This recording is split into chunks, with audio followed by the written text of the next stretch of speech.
Friends hello friends, आज हम पढ़ेंगे अर्थशास्त्र की अध्ययन विधियाँ। अर्थशास्त्र की अध्ययन विधियाँ मुख्यतः दो प्रकार की होती है, निगमन विधि एवं आगमन विधि। आज मैं आपको इन दोनों विधियों के बारे में संक्षेप में बताऊंगी। पहली है निगमन विधि। निगमन विधि एक प्रकार से आप ये समझिए कि निगमन विधि जो है ये एक सामान्य से विशिष्ट की ओर संकेत देती है, अर्थात मानव प्रकृति के कुछ साधारण आधारमूलक सिद्धांतों के आधार पर कुछ विशिष्ट सिद्धांतों की रचना जब की जाती है तो इस विधि को हम कहते हैं निगमन विधि। निगमन विधि के अंतर्गत कुछ सामान्य सर्वमान्य तथ्यों को स्वीकार कर लिया जाता है और इसके आधार पर किसी व्यक्ति विशेष या किसी स्थिति विशेष का निर्णय लिया जाता है, तो ये कहलाती है निगमन विधि। निगमन विधि को अमूर्त विधि भी कहते हैं, सर्वमान्य विधि भी कहते हैं, अनेक नामों से इसको जाना जाता है।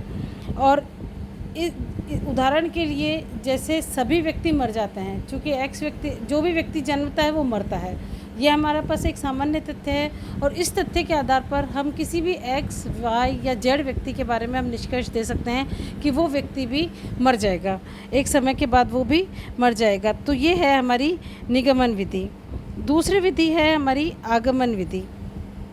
आगमन विधि जो है निगमन विधि से थोड़ा सा अलग है। इस विधि के अंतर्गत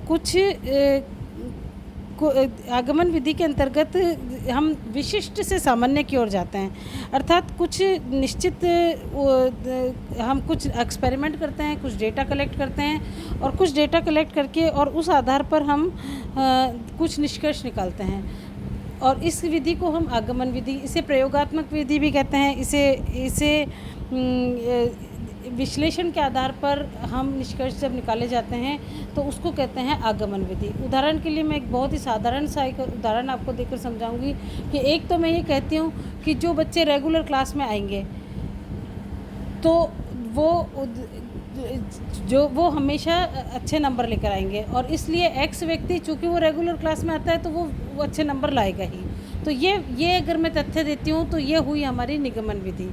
दूसरी तरफ मुझे कुछ नहीं पता, मैं सिर्फ जो रेगुलर बच्चे जो आ रहे हैं क्लास में उनके नाम इकट्ठे करती हूँ, उनके प्राप्तांक इकट्ठे करती हूँ, पिछले सालों में उन्होंने कितने कितने नंबर लेकर आए थे, और जो रेगुलर बच्चे नहीं आ रहे हैं, जो थोड़ा सा इरेगुलर हैं, उनके भी इकट्ठे करती हूँ और उन दोनों के रिज़ल्ट को कंपेयर करती हूँ और इसके आधार पर अगर मैं निष्कर्ष निकालती हूँ तो वो कहलाएगी आगमन विधि। तो इस तरह से अर्थशास्त्र के अध्ययन की भी दो विधियाँ हैं, निगमन विधि, आगमन विधि। कोई प्रोग्राम हम लाएंगे उससे गरीबी दूर हो जाएगी, ये हो गई निगमन विधि। किसी प्रोग्राम को लाने से पहले हमने एक्सपेरिमेंट किया, लोगों पर उसका कुछ सैंपल लेकर हमने उसके आधार पर हमने निष्कर्ष निकाले, तो वो कहलाएगी आगमन विधि। दोनों ही विधियाँ के अपने अपने गुण हैं, दोष है। निगमन विधि के गुण हैं, ये बहुत सरल होती है, समय बहुत कम चाहिए होता है इसके अंतर्गत, इसमें क्षेत्र बहुत सीमित होता है, बहुत ज़्यादा विस्तार में हमको नहीं जाना होता है। जहाँ तक हो सकता है इसमें देखी जाती है एक्यूरेसी भी होती है, क्योंकि जो सामान्य तथ्य जो लिए जाते हैं वो बहुत अनुभवों के आधार पर निकले हुए होते हैं, तो इसमें परिशुद्धता भी पाई जाती है, यथार्थता है, ये सब है निगमन विधि के गुण। इसके बाद मैं बताऊंगी आपको निगमन विधि के दोष। निगमन विधि ये भी पूर्णतः ऐसा नहीं है कि हर जगह निगमन विधि काम आ जाएगी। निगमन विधि में बहुत ज़्यादा सबसे बड़ा दोष यही है कि जोखिम है, रिस्क है।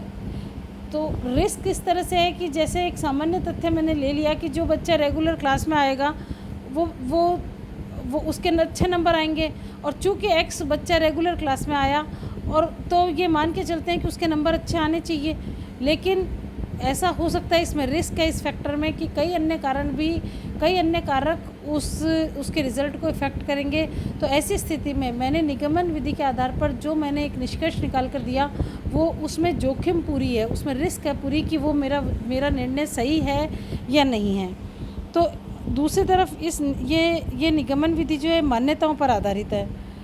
इसमें बहुत सारी पहले से ही मान्यताएं ले ली जाती है कि समान रहेगी, फैशन समान रहेगी, उपभोक्ता का रुचि समान रहेगी या डिमांड समान रहेंगे, और कई चीज़ें हम पहले से स्थिर मानकर चलते हैं और इसके आधार पर दो वेरिएबल्स के बीच में हम संबंध निकालते हैं।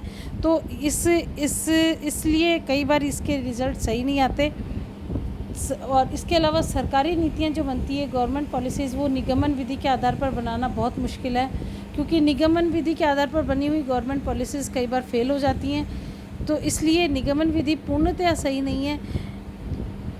इसके बाद हम पढ़ते हैं आगमन विधि के बारे में। जैसे कि मैंने तुम्हें पहले ही बताया कि आगमन विधि जो है वो प्रयोगों पर आधारित है, परीक्षण पर आधारित है।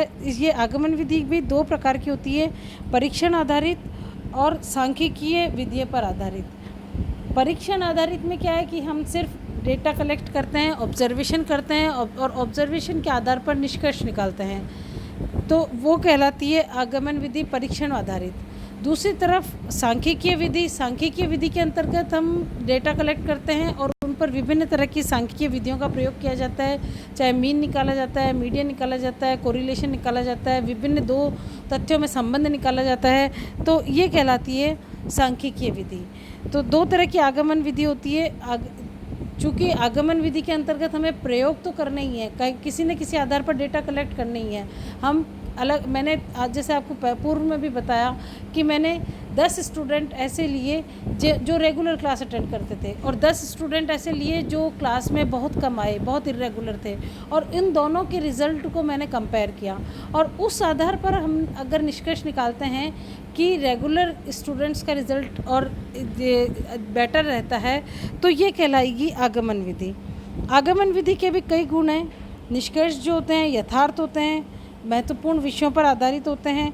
इसके अलावा आर्थिक नियमों की सापेक्षता पर ये ध्यान देता है, हमेशा ये निरपेक्ष नहीं बताएगा, और ये करीब करीब वास्तविकता के अधिक समीप होता है। आगमन विधि जो है वास्तविकता के अधिक समीप है, क्योंकि यह निष्कर्षों पर आधारित, तथ्यों पर आधारित है, आंकड़ों पर आधारित है, इसलिए ये वास्तविकता के ज़्यादा करीब है। तो इस तरह से मैंने आपको आज समझाया निगमन विधि एवं आगमन विधि दोनों के गुण एवं दोष। लेकिन इसके भी कई दोष है। हर समय आगमन विधि काम में नहीं ली जा सकती है, तुरंत भी फैसले लेने होते हैं। अभी हाल ही में कुछ जो ये कोविड के बारे में जो चीज़ें जो आए सामने, तो उसमें हम आगमन विधि का प्रयोग इतना अधिक नहीं कर पा रहे थे, हमें निगमन विधि का सहारा लेना पड़ा कि चूँकि बुखार जो है पैरासीटामोल से ठीक हो जाता है, तो पैरासीटामोल दी गई। तो कई दोनों चीज़ों का दोनों ही विधियों की अपनी अपनी इम्पोर्टेंस है, अपने अपने गुण दोष है। इसलिए प्रोफेसर मार्शल ने तो यहाँ तक कहा कि जिस तरह हमें चलने के लिए दाएं एवं बाएं दोनों ही पैरों की आवश्यकता होती है, और चलने में दोनों ही पैरों का योगदान उसी तरह से होता है, समान रूप से होता है, इसी प्रकार से आर्थिक नियमों के निर्धारण में, आर्थिक सिद्धांतों के निर्माण में निगमन एवं आगमन विधि दोनों ही अपनी अपनी जगह अत्यधिक महत्वपूर्ण है। न हम केवल निगमन विधि के द्वारा आर्थिक सिद्धांतों का निर्माण कर पाएंगे और न ही केवल आगमन विधि के द्वारा। डिपेंड करेगा कि हमारे पास कितना समय है, कितने संसाधन हैं, और किस तरह का अप्रोच हमें काम में लेनी है, और इसके आधार पर हम निगमन एवं आगमन विधि दोनों में से किसी एक का चयन करते हैं। और कई बार बहुत सारी रिसर्चेज में निगमन विधि का भी प्रयोग किया जाता है और आगमन विधि का भी प्रयोग किया जाता है। दोनों ही विधियों के प्रयोग से निष्कर्ष निकाले जाते हैं। तो ये थी दोस्तों निगमन एवं आगमन विधि। अर्थशास्त्र के अध्ययन के लिए, आर्थिक सिद्धांतों के निर्माण के लिए दोनों ही विधियाँ अपने अपने स्थान पर महत्वपूर्ण हैं। धन्यवाद।